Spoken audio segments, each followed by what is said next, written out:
Hello guys, welcome to web techtronics. मेरा नाम ईशान शर्मा है और आप देख रहे हैं मेरी बिजनेस स्टडीज की सीरीज।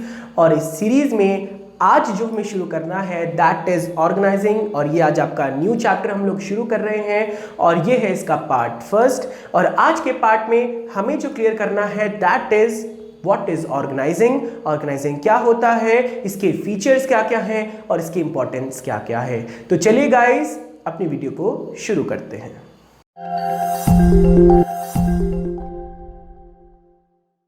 तो चलिए गाइस, आज हम शुरू करने वाले हैं अपने न्यू टॉपिक को। और आज के टॉपिक में जो हमें पढ़ना है दैट इज ऑर्गेनाइजिंग। अब ये ऑर्गेनाइजिंग क्या होता है, तो देखिए मैनेजमेंट के काफी सारे फंक्शन होते हैं और जो सबसे इंपॉर्टेंट फंक्शन होता है वो होता है प्लानिंग। प्लानिंग में आप प्लान्स को डिसाइड करते हो। प्लान्स को डिसाइड जब कर लिया जाता है उसके बाद जो नेक्स्ट इंपॉर्टेंट फंक्शन शुरू होता है मैनेजमेंट का वो होता है ऑर्गेनाइजिंग। ऑर्गेनाइजिंग का मतलब होता है कि अपने जितने भी बिजनेस की एक्टिविटीज हैं, जो भी हम बिजनेस में काम करने वाले हैं, उन सब को हम एक साथ ग्रुप करने की कोशिश करते हैं। जब हम एक सारे काम को आप पहले एक्टिविटीज में डिवाइड करते हैं, डिवाइड करने के बाद जब हम उसको ग्रुप कर लेते हैं तो उसमें हम ये डिसाइड करते हैं कि एक एम्प्लॉय को किस पोजीशन पे बैठना है, उसकी अथॉरिटी क्या होगी, उसकी रिस्पॉन्सिबिलिटी क्या होगी। ये सब चीज़ों को जब हम डिसाइड करते हैं, एक्टिविटीज़ को मिलाते हैं, ग्रुप करते हैं, इस कॉन्सेप्ट को ऑर्गेनाइजिंग कहते हैं। तो ऑर्गेनाइजिंग जो है वो मैनेजमेंट का सबसे इंपॉर्टेंट फंक्शन माना जाता है, क्योंकि इसी के अंदर हम ऑर्गेनाइजेशन स्ट्रक्चर को बनाते हैं। ऑर्गेनाइजेशन स्ट्रक्चर को भी बनाते हैं और ऑर्गेनाइजिंग की जो एक्टिविटीज हैं उन सब को भी हम लोग डिसाइड करते हैं। तो यहां पर मैंने लिखी हुई है कुछ डेफिनेशन, इसको फटाफट से समझते हैं। तो देखिए यहां पर लिखा है कि it refers to the process. ये वो प्रोसेस है of defining and grouping the activities. यहां पे हम एक्टिविटीज को डिफाइन करते हैं कि कौन किस पोजीशन पे बैठेगा, टॉप लेवल क्या होगा, मिड लेवल क्या होगा, लो लेवल क्या होगा, किस तरह से डिपार्टमेंट एक दूसरे से कोऑर्डिनेट करेंगे, किस डिपार्टमेंट में क्या क्या काम होने वाला है, एक्टिविटीज क्या होंगी। ये सारे टास्क को डिवाइड किया जाता है, इसे हम ऑर्गेनाइजिंग कहते हैं। Of an enterprise and establishing authority and relationship among them। और उनके बीच में अथॉरिटी को डिसाइड करना कि कौन बंदे का क्या अथॉरिटी होगी, किस एम्प्लॉय की कितनी पावर होगी, अथॉरिटी क्या होगी, रिस्पॉन्सिबिलिटी क्या होगी और वो किस मैनेजर को रिपोर्ट करने वाला है। इस पूरे प्रोसेस को हम ऑर्गेनाइजिंग कहते हैं। बेसिकली हम ऑर्गेनाइजेशन का स्ट्रक्चर डिसाइड करते हैं, ऑर्गेनाइजिंग की एक्टिविटीज डिसाइड करते हैं, इसलिए इसे कहते हैं कि ये बहुत इंपॉर्टेंट फंक्शन है मैनेजमेंट का। तो यहां पे it refers to the process of defining and grouping the activities of an enterprise and establishing, मतलब उनके बीच में कनेक्शन करना है, किसके बीच में, एक्टिविटीज के बीच में, and employees, authority and relationship among them. Authority और रिलेशनशिप के बीच में हमें क्या करना है, कनेक्टिविटी बनानी है, इसको हम ऑर्गेनाइजिंग कहते हैं। अब इसके बाद इसमें कुछ फीचर्स होते हैं जो हमें समझने हैं। तो सबसे पहले आता है डिवीजन ऑफ वर्क। ऑर्गेनाइजिंग में हम क्या करते हैं, सारे बड़े काम को छोटे छोटे पीसेस में तोड़ लेते हैं और अलग अलग डिपार्टमेंट को दे देते हैं। अलग अलग डिपार्टमेंट में फिर उन काम को और सब डिवाइड किया जाता है और उस एम्प्लॉय को दिया जाता है वो काम जिसमें एक एम्प्लॉय एक्सपर्ट होगा और जब वो काम रिपीटेड करेगा तो आपको बेनिफिट ऑफ स्पेशलाइजेशन मिलेगा। तो सबसे पहले ऑर्गेनाइजिंग का जो पहला स्टेप होता है कि आप जो काम है उसको डिवाइड करो और उस काम को फिर सब डिवाइड करो, सब वर्क में और सब एक्टिविटीज में। इसको कहते हैं डिवीजन ऑफ वर्क। इसके बाद कोऑर्डिनेशन। अब होता क्या है, ऑर्गेनाइजिंग का दूसरा इंपॉर्टेंट फंक्शन है कोऑर्डिनेशन। अब देखिए होता क्या है, हम सारे ऑर्गेनाइजेशन में काम को डिवाइड करते हैं, डिपार्टमेंट्स डिवाइड करते हैं, कौन बंदा क्या, किसकी अथॉरिटी होगी, किसका कौन मैनेजर होगा, ये सब चीजें डिसाइड की जाती है। तो इसमें हम काम को इस तरह से बांटते हैं कि देखिए सारे अलग अलग डिपार्टमेंट जो होंगे वो अलग अलग तरह का काम तो करेंगे, सारे एम्प्लॉयज का अलग अलग तरह की एक्टिविटीज होंगी, सब लोग जो होंगे अलग अलग तरह का काम करेंगे, लेकिन सबका जो मेन ऑब्जेक्टिव होगा वो सेम होगा, मतलब ऑर्गेनाइजेशन का सक्सेस। तो वो तभी हो पाएगा जब काम ऑर्गेनाइज्ड होगा, और ऑर्गेनाइजेशन तभी एक अपना रिजल्ट तभी अचीव कर पाएगी जब उसका काम कोऑर्डिनेटेड होगा। तो ऑर्गेनाइजेशन में आपको काम कोऑर्डिनेटेड रखने के लिए हमें ऑर्गेनाइजिंग करनी पड़ती है, सारे डिपार्टमेंट को एक साथ मिला के चलना पड़ता है। तो ये है कोऑर्डिनेशन।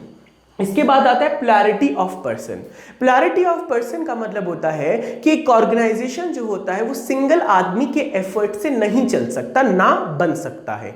एक ऑर्गेनाइजेशन का मतलब होता है बहुत सारे लोगों का एक मिला जुला रूप को मैं ऑर्गेनाइजिंग कहता हूं। जब सारे लोग मिल जाते हैं, मिल के सारे लोग अलग अलग एफर्ट्स करते हैं लेकिन ऑब्जेक्टिव सबका सेम रहता है, तो इसको कहते हैं प्लैरिटी ऑफ पर्सन। मतलब बहुत सारे लोग मिलके ही ऑर्गेनाइजेशन बनती है, एक सिंगल आदमी ऑर्गेनाइजेशन नहीं बना सकता। इसके बाद कॉमन ऑब्जेक्टिव। अब देखिए ऑर्गेनाइजिंग में काम को डिवाइड किया जाता है। कैसे? पहले काम को, एक बड़े काम को छोटे छोटे पार्ट्स में तोड़ना, फिर उन पार्ट्स को अलग अलग डिपार्टमेंट देना, अलग अलग डिपार्टमेंट में अलग अलग एक्टिविटीज में तोड़ना, अलग अलग एक्टिविटीज में अलग अलग एम्प्लॉयज को अलग अलग तरह का काम देना। तो इतना सारा काम क्या हो रहा है? डिवाइड हो रहा है। तो जब काम डिवाइड होगा तो अब सब लोगों का जो ऑब्जेक्टिव रहेगा वो कॉमन रहेगा, सबका गोल सेम रहेगा। लोग हैं अलग अलग, डिपार्टमेंट है अलग अलग, काम भी सबका अलग अलग है, लेकिन गोल सबका एक रहेगा, ऑब्जेक्टिव सबका एक रहेगा, तभी ऑर्गेनाइजेशन के जो ऑब्जेक्टिव्स हैं वो अचीव हो पाएंगे। तो इसे कहते हैं कॉमन ऑब्जेक्टिव। इसके बाद organising is a machine of management. जो ऑर्गेनाइजिंग होता है वो मैनेजमेंट का मशीन होता है। जैसे एक मशीन अगर आप देखेंगे तो उसमें कोई भी खराब पार्ट की कोई जगह नहीं होती। अगर कोई भी खराब पार्ट होगा तो आपकी मशीन जरूर खराब हो जाएगी। इसी तरह से एक ऑर्गेनाइजिंग जो होती है वो मैनेजमेंट की मशीन होती है। अगर इस मशीन में कोई भी इल फिट पार्ट होगा या कोई भी एक ऐसा एम्प्लॉय होगा जो सही से काम नहीं कर पाएगा तो आपका ऑर्गेनाइजेशन में लॉसेस होगा, आप अपने टारगेट अचीव नहीं कर पाओगे। इसलिए आप बिल्कुल भी गलती नहीं कर सकते, और अगर आप चाहोगे कि आपके पास बेस्ट एम्प्लॉयज ही हो जो ऑर्गेनाइजेशन में काम करें, तो ये है organising is a machine of management. Organising क्या होती है? एक मैनेजमेंट की मशीन होती है। ऑर्गेनाइजिंग ही चलाती है एक बिजनेस एंटरप्राइज को, क्योंकि इससे पहले तो हमने प्लान्स बनाए थे।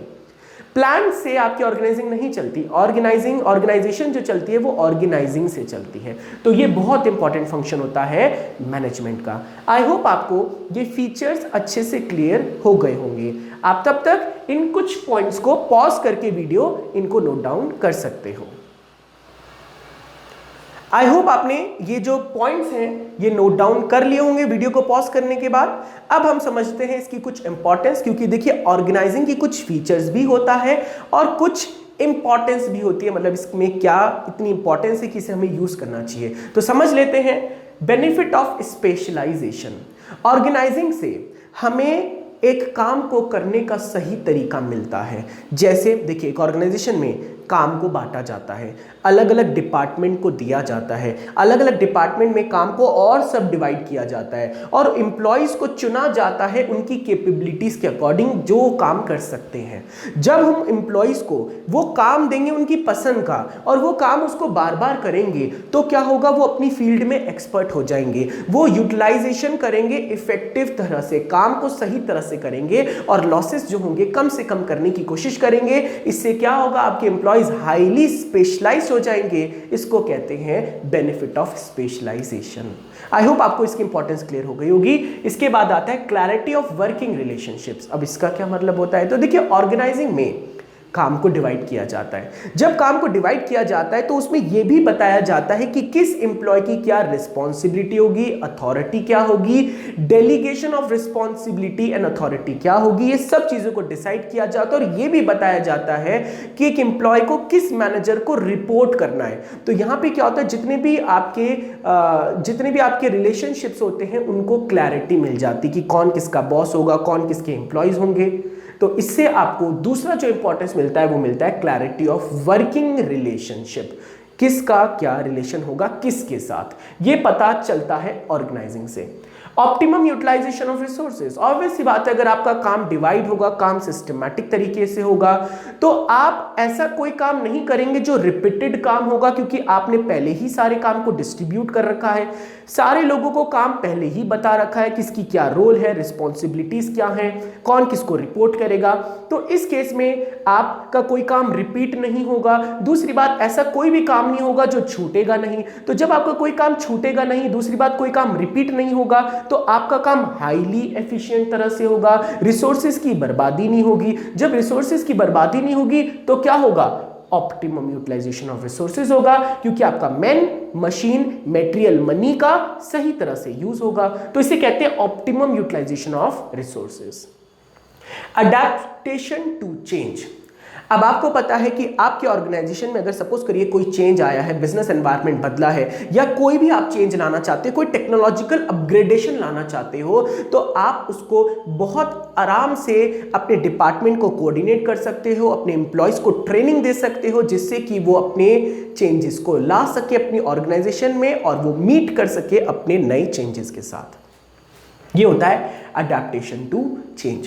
इसके बाद इफेक्टिव एडमिनिस्ट्रेशन। ऑर्गेनाइजिंग से ही हमें पता चलता है कि हमारा काम सही तरह से होने वाला है या नहीं होने वाला है, क्योंकि आप पहले ही डिसाइड कर लेते हो कि कौन टॉप में बैठेगा, कौन मिड में बैठेगा, कौन लो में बैठेगा, कौन कौन से डिपार्टमेंट होंगे, कौन किसका बॉस होगा, कौन किसके एम्प्लॉयज होंगे। तो आपका जब पूरा वर्किंग रिलेशन, पूरा चार्ट ही क्लियर होगा, तो इससे क्या होगा, इससे एक इंपॉर्टेंस आएगी, दैट इज इफेक्टिव एडमिनिस्ट्रेशन। मतलब काम होगा तरीके से, रिसोर्सेज की बर्बादी नहीं होगी और रिसोर्सेज का सही तरह से इस्तेमाल होगा।